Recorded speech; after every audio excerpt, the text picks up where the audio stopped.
Eu tenho pouco tempo, mas abra sua Bíblia comigo, no segundo livro de Samuel, no capítulo de número 11. Eu tenho meia hora para falar, eu acho que eu consigo pregar em meia hora. Vamos correr. O título que eu quero dessa mensagem nessa noite é Diga adeus ao seu passado. Você pode falar para alguém do seu lado, ó, diga adeus ao seu passado.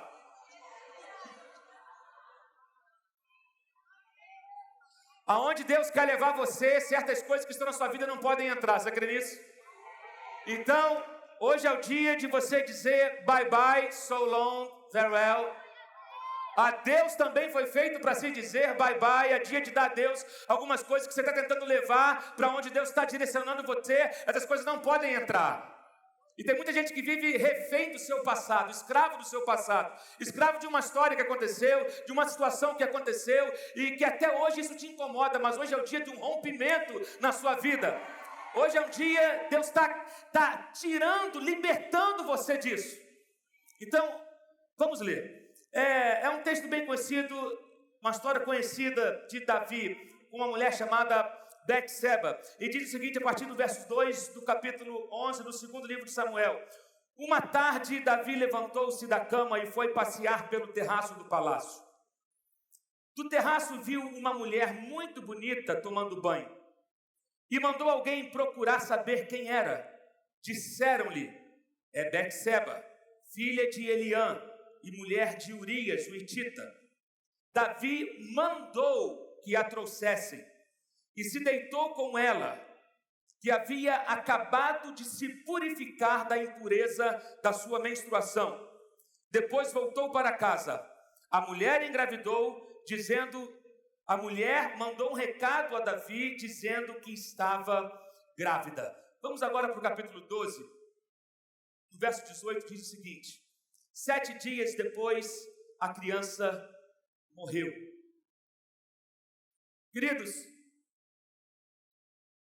existem pessoas que guardam segredos dentro dela e se pudessem, elas deletariam certas coisas que aconteceram na sua vida, mas não é possível a gente deletar coisas que aconteceram na nossa vida. Se nós pudéssemos ter esse poder de chegar e dar um delete, né, de desfazer certas coisas, mas infelizmente não é possível e a gente tem que aprender a conviver com isso. Agora, como conviver com aquilo que a gente não consegue esquecer? Como conviver com algo que eu não consigo esquecer? Como conviver com algo que se eu pudesse não teria acontecido? Como conviver com algo que me incomoda e não foi escolha minha, aconteceu, ou por algum momento de deslize, não era para ter acontecido, mas aconteceu, e agora eu preciso conviver com isso, e isso me causa dores, isso me causa tristeza, e de repente existem mulheres aqui nessa noite que a vida trouxe algumas surpresas para você, e surpresas essas não agradáveis, não boas de se carregar. Surpresa, algumas coisas aconteceram e isso não te traz nenhum tipo de alegria ou de boa lembrança quando isso vem à sua memória, mas Deus tem uma palavra para fazer você sair daqui nessa noite andando em vitória, eu creio nisso. Deus tem uma palavra para mudança, para gerar uma mudança na sua vida. Interessante que nós vemos a história de um rei aqui, Davi, e o seu exército estava em batalha, mas Davi dessa vez não foi. Ele fica na sua casa, ele está com tempo ocioso, e é um perigo grande quando você não tem nada para fazer. Não é verdade? É um perigo grande quando você está ocioso, quando o seu tempo está sobrando demais. Davi estava nesse momento, ele não havia necessidade dele estar na guerra, ele não foi, e ele está com o tempo ocioso, andando à toa na vida, e de repente ele vê uma mulher na sua casa se banhando, e era um banho comum naquela época, quando a mulher estava terminando o seu ciclo de menstruação, ela se tomava, era o banho da purificação. E Davi ele decidiu cometer aquele pecado. Ele olha para aquela mulher, ele desejou aquela mulher, ele mandou que a buscasse, ele era rei, ele mandava no povo, ele mandou que a trouxessem até ele, e ele abusa daquela mulher, ele tem relação com aquela mulher. Veja bem, a mulher foi tirada da sua casa, a mulher foi levada até o rei tem relações com aquela mulher, só que havia um marido daquela mulher, havia um homem que estava no campo de guerra, lutando para defender o reino de Davi. Havia um homem que era o esposo daquela mulher, que estava colocando a sua vida em risco para proteger os interesses de Davi. E Davi ali naquele momento, ele não estava apenas cometendo um pecado contra Deus, ele estava cometendo um pecado contra Urias, ele estava cometendo um pecado contra aquela família, porque o papel de um líder é defender uma família e não dividi-la. O papel de um líder é zelar pela família e não trazer contenda, divisão, angústia, dor para dentro de uma casa. Deixa eu te falar uma coisa. O fato de uma pessoa ser líder não dá licença para ela pecar. O fato de você ser um líder ou uma líder não abre precedentes para manipular a vida de ninguém. A unção não é para isso. Não adianta, não abre precedentes para pecar, para tirar proveito, para manipular a vida das pessoas, para querer controlar a vida das pessoas. O papel de Davi era zelar por aquela família e não destruí-la. Queridos, a posição de autoridade, ela é maravilhosa. Mas a gente tem que entender que nós vamos prestar contas a Deus de tudo aquilo que Deus confia na nossa mão. Eu tenho pavor de manipulação. Eu tenho pavor de pessoas que usam sua posição de autoridade para manipular a vida das pessoas. O evangelho onde há manipulação não é o evangelho verdadeiro, queridos. O verdadeiro líder te faz caminhar na direção correta e te ensina a caminhar com as próprias pernas. Davi era um excelente rei. Ele foi chamado homem segundo o coração de Deus, mas ele vacilou aqui, ele quebrou, ele feriu o coração de Deus quando ele age dessa maneira. Por causa de um momento de prazer, ele coloca tudo a perder. Por causa de um momento, quantas besteiras a gente faz por causa de um momento que a gente não consegue ser forte um pouquinho mais. Querido, talvez se você conseguisse ser forte um pouquinho mais, mas por um momento de prazer, você pode colocar um ministério a perder, você pode colocar um casamento a perder, você pode colocar uma carreira a perder, por causa de um momento de prazer, um momento que a sua carne gritou mais alto, por causa de um momento. Por um momento, Davi coloca tudo a perder. Agora, interessante aqui, a criança nasceu, adoeceu, e aí começou a corrente de oração, Davi orando, todo mundo de jejum para cá, jejum para lá, Deus responde, ai Senhor, perdoa, tem misericórdia, ai meu Deus, e tal. Deus respondeu com a morte da criança. Aí as pessoas tinham oferecido comida para Davi, mas ele não quis. Mas quando a resposta chega, diz a Bíblia que ele levanta, se arruma, lava o seu rosto e vai, bota a comida, que agora estou com fome. Mas espera aí, quando estava doente, a gente te ofereceu e você não quis nada. Não, agora Deus respondeu, está morto, então agora eu vou comer. Interessante é que homens têm capacidade, às vezes, de superar certas coisas mais rápido do que mulher. Mulher não esquece tão facilmente. Para Davi, ok, Deus respondeu, estou triste, mas vida que segue. Agora imagine para Betseba. Foi tirada da sua casa. Seu marido, Davi matou, porque Davi mandou uma carta para Joabe dizendo, coloca Urias na frente da batalha para que ele morra. Ela foi tirada da sua casa.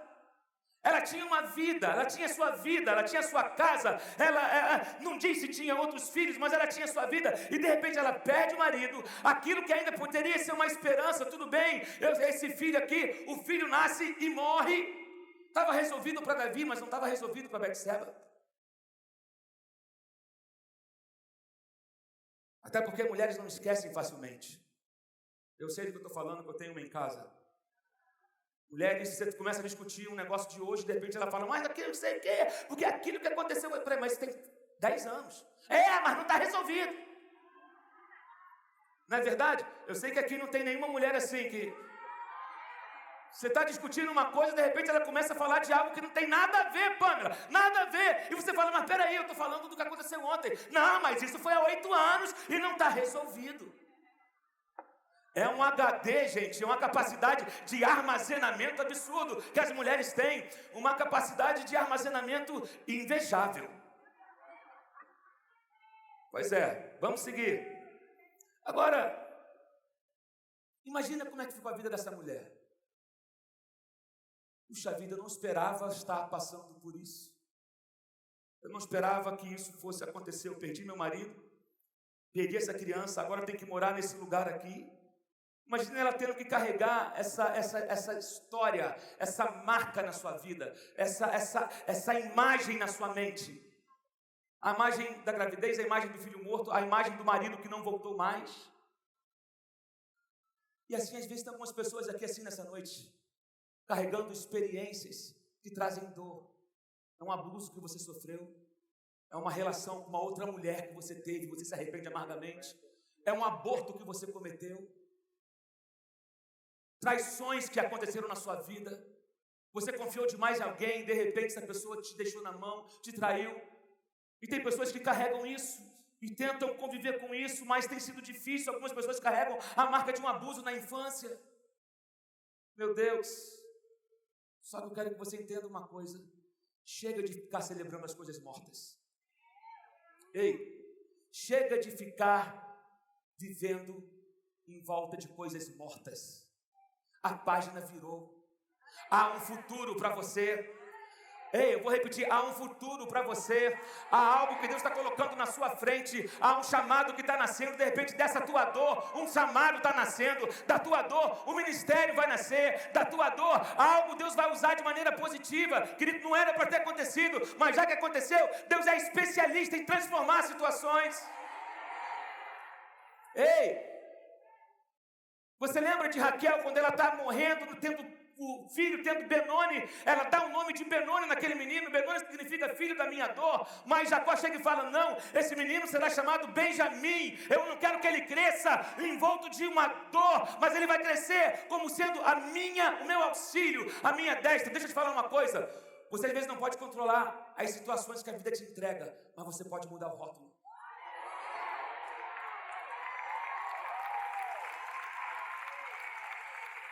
Você pode mudar o rótulo nessa noite. Deus pode fazer algo novo. Aquilo que não era para ser, aquilo que você te traz dor, te traz uma amarga lembrança, Deus pega e transforma isso. Sabe? Aquele menino morreu, mas logo depois Betseba gera um menino chamado Salomão. E diz a palavra que Deus se agradou dele. E em Mateus capítulo 1, você vai ver a genealogia de Jesus. Essa mulher está lá. Você não entendeu o que eu estou falando? Essa mulher que tinha tudo para dar errado, ela entra na genealogia de Jesus. Na genealogia de Jesus tem um monte de gente que não era para ser, mas que se tornaram, porque quando Jesus chega, alguma coisa acontece. Meu Deus, diga adeus ao seu passado. Essa ferida que você carrega, esse segredo que você carrega, não pode paralisar você. Eles não são detentores de você. Hoje é a noite da tua liberdade. Hoje é a noite do teu grito de liberdade. E você vai dizer para o teu futuro, eu estou chegando.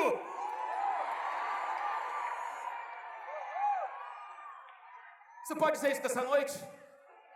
Diga, futuro, eu estou chegando. Meu Deus do céu. Oh!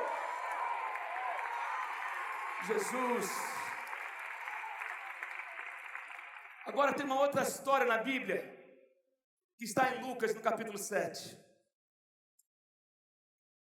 A partir do verso 36. De uma mulher também que não tinha boas histórias.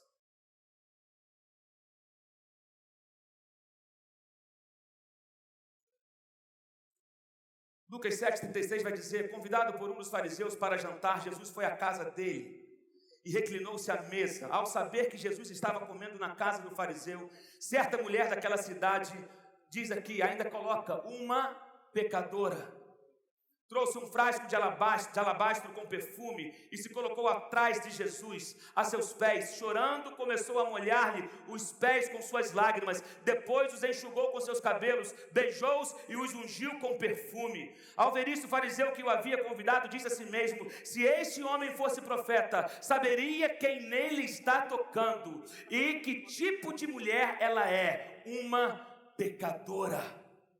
Meu Deus! Aquela mulher, ela quebra o protocolo. Aquela mulher decide entrar no lugar onde Jesus estava. Ela não foi convidada para aquela janta, ela não recebeu um convite VIP, ela não recebeu um e-mail, um WhatsApp com convite, ela não tinha alguém que podia usar de influência. Ela sabia de uma coisa: Jesus está na casa e eu vou até Ele, e não importa, o meu alvo é Ele. E aquela mulher decide interromper aquele jantar. E ela vai até Jesus. E ela carrega consigo um frasco, um vidro de alabastro com um perfume muito caro dentro. Meu Deus. Ela era uma prostituta. Para ter um vidro de alabastro com aquele conteúdo dentro, aquele perfume, era 1 ano de trabalho de um trabalhador comum. 1 ano. Para aquela mulher ter aquele perfume, imagine quantas camas ela deve ter passado. Em quantas camas ela deve ter passado. Quanta sujeira ela deve ter ouvido. Quanto absurdo, quanto desaforo, quanto abuso ela deve ter sofrido. Valia 1 ano de um trabalhador. Aquele vidro representava histórias horríveis que ela carregava com ela, marcas na sua alma que ela carregava com ela, talvez abusos físicos e emocionais que ela sofreu, carregava com ela, era o que ela carregava. Aquele vidro, aquilo representava, vale muito, mas é de algo que me causa muita dor. Vale muito, mas eu não tenho alegria quando eu olho para isso. Vale muito, mas isso aqui me remete coisas horríveis que eu tive que fazer para poder conseguir algum dinheiro na vida. E no começo era até uma aventura, mas eu olho para isso hoje e eu lembro da dor, eu lembro dos abusos, eu lembro dos tapas na cara que eu levei. Eu lembro das vezes que eu tive que sair fugida. Eu lembro das vezes que eu tive que me esconder. Eu lembro da vergonha que eu tive que sofrer. Até hoje é muito caro, mas dói demais. Meu Deus, só que ela vê Jesus na casa. E ela decidiu dar um grito de liberdade aquele dia. Ela quebrou o vaso. Ela pensou com ela: eu não vou voltar para minha casa carregando esse vaso. Eu não vou voltar mais para minha casa carregando essa dor, essas histórias terríveis. Eu não vou voltar para minha casa carregando essa história, vivendo debaixo mais dessa dor. Eu me recuso a entrar na minha casa novamente, debaixo dessa culpa, debaixo dessa tristeza, debaixo dessa angústia, debaixo dessa vergonha. Eu me recuso a voltar para casa da mesma maneira. Eu vou quebrar o vaso. E ela quebra o vaso nos pés da pessoa certa. Ela quebra o vaso aos pés de Jesus. Quebrar o vaso. Ela colocou tudo que ela tinha, tudo que ela possuía aos pés de Jesus. Querido, ela se recusou a voltar para sua casa da mesma maneira. E essa é a decisão que você tem que tomar aqui hoje. Você vai se despedir desse vaso hoje, por mais valioso que seja, mas você vai quebrar nessa noite. Você vai quebrar nessa noite aos pés de Jesus. Oh, aleluia. Toda a história de dor do seu passado, da sua vida, experiências que você gostaria de ter não vivido, hoje você vai quebrar aos pés de Jesus. Arrependimento é isso, é quebrar o vaso. Arrependimento é quebrar o vaso de uma velha vida. É derramar o seu passado, as suas dores, as suas angústias aos pés de Jesus. É se libertar da culpa, da autopunição, da revolta que você sente de si mesmo. Querido, às vezes o seu maior inimigo se chama você mesmo. Você precisa se perdoar. Tem gente que não consegue se perdoar. Deus já perdoou, mas ela não se perdoa. Você precisa se amar novamente. Você precisa se valorizar novamente. Existem coisas preciosas dentro de você. Deus ainda não te usou de maneira extrema, de maneira violenta. Deus quer usar a tua vida ainda, e não é um empecilho, não é algo que talvez tenha desandado, que vai poder paralisar você. Hoje é a noite do teu recomeço, hoje é a noite de quebrar o vaso. E quebrantamento é algo que Deus, querido, quando há quebrantamento, o diabo não pode tocar. Se tem um som que agrada a Deus, é o som do quebrantamento. Porque se alguém está se quebrantando, é porque Deus está agindo. E aonde Deus está, o diabo não entra. Meu Deus. Eu quero que você entenda que você precisa decidir quebrar esse vaso hoje. A Bíblia vai dizer em Romanos 8, algo interessante. Eu já estou indo para o final já. Que diz assim, a partir do verso 35, é muito conhecido. Quem nos separará do amor de Cristo? Será tribulação ou angústia, ou perseguição ou fome, ou nudez ou perigo, ou espada? Como está escrito, por amor de ti enfrentamos a morte todos os dias. Somos considerados como ovelhas destinadas ao matadouro. Mas em todas estas coisas somos mais do que vencedores por meio daquele que nos amou. Verso 38, preste atenção. Pois estou bem certo de que nem morte, nem vida, nem anjos, nem demônios, nem o presente, nem o futuro, nem qualquer poder pode nos separar do amor de Deus que está em Cristo Jesus nosso Senhor. Mas aguarda, aqui diz o seguinte: nem presente, nem futuro. Não se refere a passado.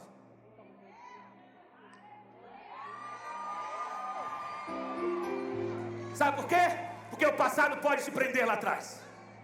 Porque o passado pode ser uma bola de ferro no seu pé, que te impede de ir adiante. Então ele diz, olha, nem o presente, nem o futuro podem te separar do amor de Deus. Não pode, mas se você ficar preso na sua história, se você ficar preso há 5 anos atrás, há 10 anos atrás, vivendo debaixo de uma culpa, nada vai mudar na sua vida. Você pode mudar de cidade, você pode mudar de emprego, você pode mudar de marido, você pode mudar seja lá no que for, mas se a mudança não acontecer dentro de você, nada vai mudar. A sua oração tem sido, Deus muda, mas Deus está, eu quero mudar você, eu quero agir dentro de você. Meu Deus, meu Deus, meu Deus. Ela entra na presença de Jesus e ela quebra o vaso. E aí quando ela quebra aquele vaso, ela se conecta com Ele. Você precisa de uma conexão estável com Jesus. Uma conexão estável com Ele. Começaram a criticar aquela mulher em volta. Jesus disse, ela está fazendo um bom trabalho. Deixem ela. Ela está me dando aqui nessa casa o que nenhum de vocês me deu. Deus não está à procura de pessoas perfeitinhas, está à procura de pessoas quebradas. Deixa eu te falar, Deus não veio para os inteiros, Deus veio para os quebrados. Deus não veio para os cheios, Deus veio para os vazios. É esses que Deus está procurando. São pessoas que chegam e falam, eu estou assim, estou detonada, a minha história é detonada, eu estou aqui, mas há uma cratera na minha alma. Eu estou aqui, mas estou cheio de imperfeição. É para esses que Deus veio. Deus não veio para aqueles que querem se mostrar uns santões, bonitões. Não, Deus está procurando aqueles que estão quebrados. Os religiosos torceram o nariz e falaram, nossa, se ele soubesse quem ela era, provavelmente, alguns daqueles homens que estavam naquela casa, aquela mulher já tinha passado pela cama deles.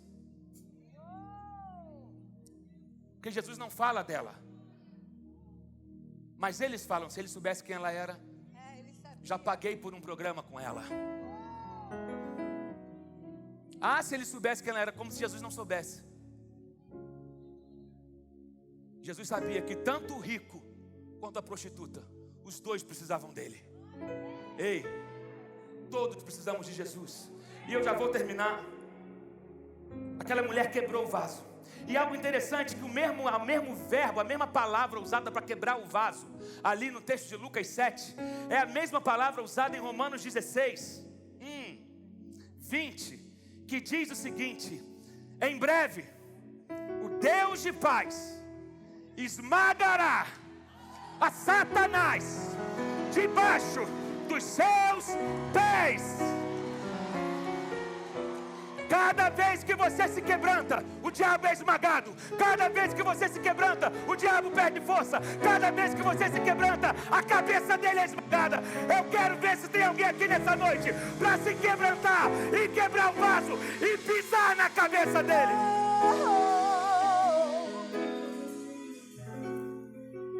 Tem mulher aqui nessa noite para quebrar o vaso? Tem mulher aqui nessa noite para esmagar Satanás? Fique em pé no seu lugar nessa hora. E comece a dizer adeus ao seu passado. Comece a quebrar o teu vaso nessa noite. Oh,